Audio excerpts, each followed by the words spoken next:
warm welcome to the Innovation Leadership Talk podcast. Today, I am most honored and excited to host Dr. Matthias Wilhelm, Vice President, Plastics Recycling and R&D at Lober, a pioneering SME in Bavaria that is redefining how we think about plastic waste, materials innovation, and circular economy. Matthias has been a driving force behind the SmaVoRec project. This is an innovative initiative publicly funded via the SME Innovative Program in collaboration with Fraunhofer to develop next-generation separation processes for paper plastic composites.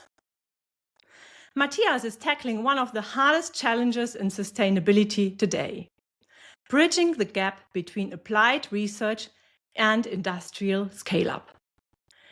He is also active internationally as chairman of the Closing the Loop Forum and advisory board member of the InventU Sustainability Future Summit. Welcome, Matthias, and thank you for the privilege to have you on this podcast. Astrid, thanks for having me. Absolute honor to be in this talk today, and hope we can strive a lot of important topics which are on the desk of mine and also of Lober to implement such wonderful technologies we develop in our house together with our partners, and hope to close the loop to get also the German connection back to the InventU conference, closing the loop with recycling to get the circular economy in place to get ready for 2030 and 2032. Great. So, Matthias, let's start off with my first question. What are currently the key drivers behind the push for more extensive plastic recycling from ecological, political, or industrial perspectives? And which data on plastic waste generation are currently most relevant, both in general and maybe specifically for Bavaria or in Lober's context? Yeah, thanks for the question. Maybe we split it in two parts because it's a really enormous question to answer. Maybe we get a little bit back in some years ago where recycling started, and recycling of plastics and also of papers is not a new topic. It's developed in the last years a little bit faster because everybody's seen these awful pictures of ocean plastics, of beaches which are overcrowded with plastics. And so there was a decision of the industry and also driven by the politics to get plastics recycling more in the focus and everybody more awareness of this issue and problem, especially plastic packaging is causing. So from an industrial perspective, it is always wished, and a lot of big companies and big brands has their wonderful sustainability strategies, driven also by the EU plan in 2050, net zero CO2 emission prevention. Everybody has the sustainability goals in place, and also to use PCR content, so post-consumer recyclates for plastics. But at the end of the day, we do not see it in the market as a real pull factor for the plastics industry and for the recycling industry. Because on the one hand, virgin plastics made from petrochemical companies and crude oil is as cheap as we have never seen in the last years. And so the ecological and also the economical decision is pretty clear from a shareholder value approach. That most of the companies with high volumes and high amounts of plastics they use are sticking back to virgin materials. So recycling had been in a better shape over the last years, but currently we are really suffering in a hard decade or some hard years for getting the polymers back into the loop with exact margins. And we see a lot of plastics recycler dying, especially in Europe, also combined with the Ukraine crisis, the energy crisis. So there is no real pull factor, to be honest, from the industrial and ecological perspective, except that everybody has this wonderful sustainability goals and strategies on their homepages. But to be honest, not all are living it. There are some stars and some good examples in the market.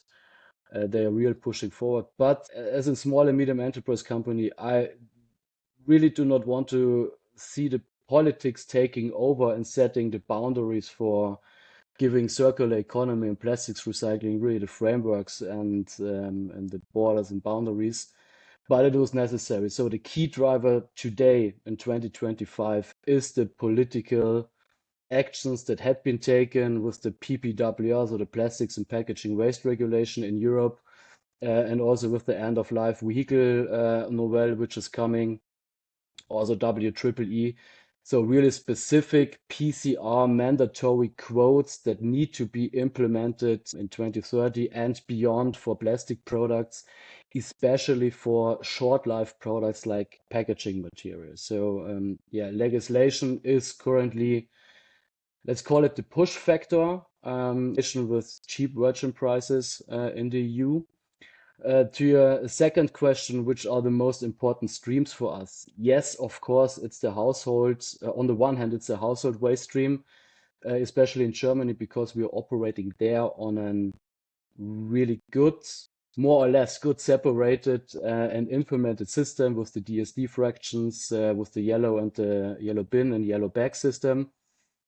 But on the other hand, when we have a look at the really ambitious targets and goals of the PPWR and the ELV, and also with the WEEE, the amounts standalone from the household will not succeed to fulfill these quotas, especially in terms of quality. And so, especially for Lober, the industrial sector, so the post-industrial sector, what we so lovely call in Germany as the Gewerbemüll, is coming more and more in the focus because there are untouched fractions, especially for plastics and also for papers, which need to contribute to these quotas and also need to be taken into consideration and need to be tackled to get these fractions also back into the loop. So to answer this question, legislation is the pull factor and the push factor on both sides. And yes, household and industrial waste is key figures. We need to keep our waste streams as they are. We can't change it. We need to live with the amounts that are there, but we need to learn how to recycle it, to recover it, and live with it to get the most promising cases out of it. Mhm. Interesting, yeah. Thank you very much, Matthias. And now, on your way, you're also doing research to better separate these wastes, yeah? And you had told me you were in 2 projects already, scientific projects. And which technological breakthroughs were so far achieved, in particular in the separation of paper plastic composites? Yeah, we started 2019 directly with the circular packaging project, which was also funded by the German government and the BMBF, so the Ministry of Education and Economics, both, Research. where we developed the CreaSolv process together with the colleagues of the Fraunhofer Institute in Freising, to tackle an today untouched and unused waste stream. So the sorting rests and the mixed polyolefins and mixed fractions of plastic sorting plants, which are currently going to 100% into incineration. And this is with 50 to 60% the main fraction of all sorting plants. And we said, okay, we will not go the easy way. We will go the hard way and say, okay, if it works with these fractions to do a molecular sorting and a molecular washing, and to get polyolefins back into the loop, we will succeed. And it started in 2019. We finished in 2023 with a prototype line, which is placed here in Nuremberg at our facility in a batch process to show and to get the proof of concept that the process works. And we had some outstanding results. It works. We can do a wonderful separation, which is much more better than the mechanical recycling, which is the state-of-the-art technology for plastics recycling so far. The plans for the plant or for the industrial scale to TRL8 level is actually ready and directly placed in my desk behind me. But to be honest, we did not succeed in 2023 to 2025 yet to implement these technology. But the other problem is, and this is the connection to the SmaVoRec project, where we're dealing especially with paper and plastic systems. waste stream changed a little bit about the last years. So we saw a lot of pressure on the plastic fractions, on the plastic products, and a lot of brands moved over to, I call the devil inside of the plastics industry, paper and plastic combination systems, which can't be recycled or not sufficient recycled either in a paper recycling plant nor in a plastic recycling plant. So in every time you lose one fraction, either the paper fraction or the plastic fraction. So what we decided in 2022 together with the Fraunhofer IBB and Repa Beutersdorf to develop and scale a technology which combines two wonderful worlds. It's the paper recycling and the plastics recycling, which actually went years over in parallel directions. We're currently on the way to implement a technology which is able to separate and recover the paper fraction to use back the paper fibers in applications like cardboards, paper sheets, toilet papers, or anything else. And to get a feedstock also for the CreaSolv, so solvent-based recycling, the solution recycling technology, to get also the plastic fraction back and achieve with these combination of technologies and much better and overall recycling quota of around about 80 to 85% from a mixed value, what we have in Germany still a lot. Yeah, I remember paper so far is at around 80% and plastics only at 50. So that would be a big success, what you aim at there. Very promising. Yeah, Matthias, this is very good to know, and that you want to advance your first project to TRL 8, but I know the financing is not so easy. What financing models are currently under your consideration for scaling up plant infrastructure? And what role do public grants, venture capital, or strategic industry partnerships play in this? Yeah, for such a groundbreaking technology, we would really love to do it with own money, with own liquidity. But during the project, we saw pretty fast that this will exceed all the back money in our pockets. Because we're talking not about 10 to 50 million for such a plant. We're talking about the solution recycling, which is a physical recycling process. But at the end of the day, the process technology and the plant setup is a little bit compared to a chemical recycling plant. And we know all chemical recycling plants are not cheap. So we're talking about for sufficient economic supply and throughput of a 10 to 15,000 tons per year plant. And this will expand pretty fast to a capital intensive project around about 25 to 50 million euros to get these plants running, especially because we're talking about a TRL8 plant, which is not state of the art. It's still an industrial demonstrator to get all the economics in place, to get the KPI in place. So it's really capital intensive. So we focused actually on three ways. Yes, of course, own capital. We want to be rid of and owner of the technology and also of the plant. So we are contributing, of course, with own liquidity, but we need a helping hand in terms of public funding, which is for small and medium enterprise in the world of EU Beihilferecht and rules and governance, not easy. Also because we do not have, in comparison with the petrochemical company, the lobby, to be honest. Go to the EU Council and say, hey, we need it, we really need it, give us the helping hand. And also from German government and also from Bavarian government, it's also not easy because in the last years we had not so well equipped state money funds to get this running. And it's also not foreseen in the strategy of research and development foundation and funding to support TRL8 plans. This is a fundamental gap which we are seeking, and either or both small and medium price enterprises and also big enterprises are left alone, to be honest. This is a gap in the funding which is not good. So we get a funding in terms of economics for the TRL9 plants to get investments ready, to get money for getting new employees and so on. And you get, of course, funding for ground-based research and specific research for laboratories and so on. But the most critical key to get new technologies which are hardware and investment sensitive and most promising, there you are left alone.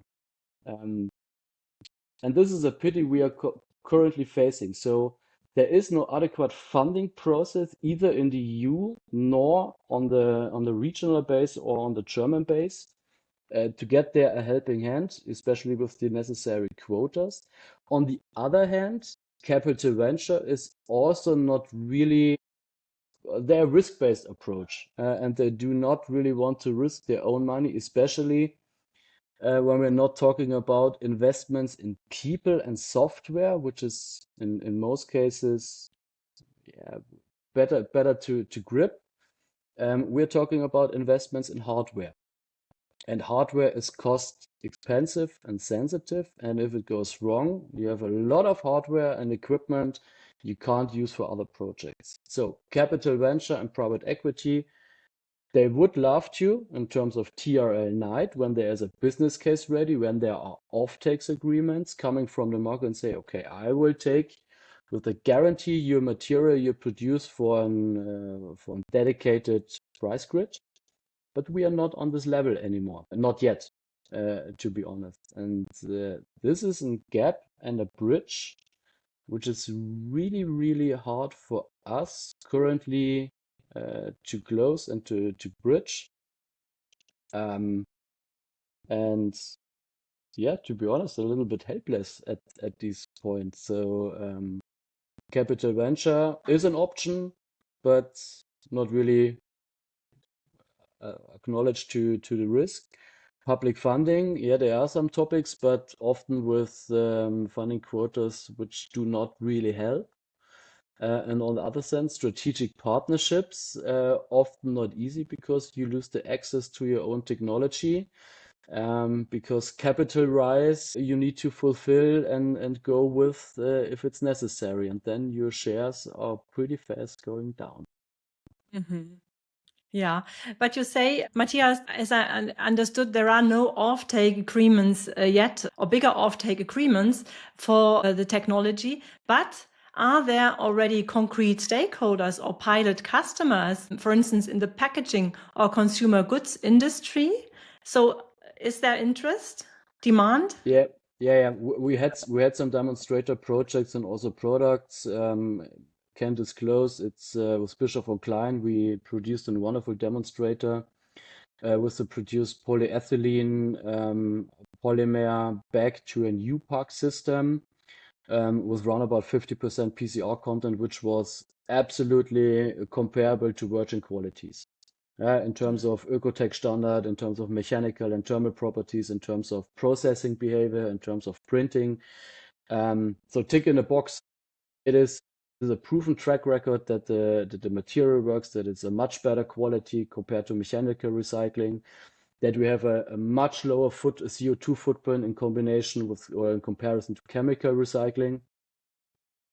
But we are more expensive than mechanical recycling, we are cheaper to chemical recycling. But in some, we are more expensive, especially on a German production base than we have with virgin materials. And unless nobody needs or must use PCR contents, no one will to spend even 1 cent more on the material you need to. And this might change in 2030 with the PPWR and our legislation coming, but not yet in 2025. But this is the so-called chicken egg problem. What comes first? The request and the offtakes agreement for the material and the commitment to lift the sustainability strategies and to give small and medium enterprise companies and also big companies. So I take them all into consideration and into the same bucket to give the awareness and the secureness instant. to scale these technologies and to get the proof of concept ready? Or do the investments need to be there to prove that it will work on an economical scale and recycling at scale to prevent the market in 2030 with the necessary material? So it's a real chicken egg problem. So what will come first, the offtake agreements or the plans? But who will invest 30 to 50 million in plans on a high risk base if there are no legislation and delegated acts in place, as well as offtake agreements that the investment is secured in 2030? Yeah, and of course you need some lead time to put the technology in place, so that it is in place and working when the legislation, when the new packaging regulation, for instance, takes off. To be honest, with a perspective to 2030, we need to start today. Yeah. You need to produce, you need to purchase, you need the timelines for getting the ramp up. So we're talking about and the permission. Oh God, do not forget the permissions in Germany. So we are talking 2 to 2.5 years, maybe 3 years to get these technologies implemented and ready at scale. So when we start today, we are in 2028. Then the brands and the producers and the converters need to take the material into qualification. And we all know that especially big brands are not really fast in qualification of materials to get the products ready in 2030. So time to act is now. Not in Yes. 2028, not in 2029. It's time to act now. And given that, as we discussed in our first question, legislation is the key driver at the moment. So it's understandable maybe that you need now for this, putting everything in place, you need some public funding, additional public funding, as so far not the market is the driver, but legislation is the driver. Yeah. Yep. Yeah. Then finally, Matthias, I see your engagement and your motivation for this topic. I virtually feel it, yeah. Now, what motivates you to pursue this path from applied research to industrial realization with such commitment and perseverance? I think it's pretty easy. We are a small and medium enterprise company. It's family owned in the third generation, and the fourth generation is in place. So I'm not part of the family. So I'm an employee. But at the end of the day, and we see it in a lot of business and production areas, a running system is not given to run 100 years in the same way. So you have an adequate change every day. So waste streams are not the same tomorrow. The service area is not the same tomorrow. So you need to think about how you get, and then we're really in an economic scale, how you get your money for the next 5, 10, 20 years with new business fields, with new business units. Because maybe tomorrow, one stream, for example, the RDF fractions, so the refuse-derived fuel fractions we are producing, are not requested anymore at this amount. So you need to think about new ways, a new business area, where to step in, and also on new playgrounds and new play fields. And so I think my CEOs, Johannes and Bernhard, made a sufficient and really clever decision in 2019 to say, okay, we step into plastics recycling, but we do not the same as the mechanical recyclers. We go a step forward because the power of a small and medium enterprise company, not only in Bavaria, all over Germany and all over Europe, is that we are dealing with specialities.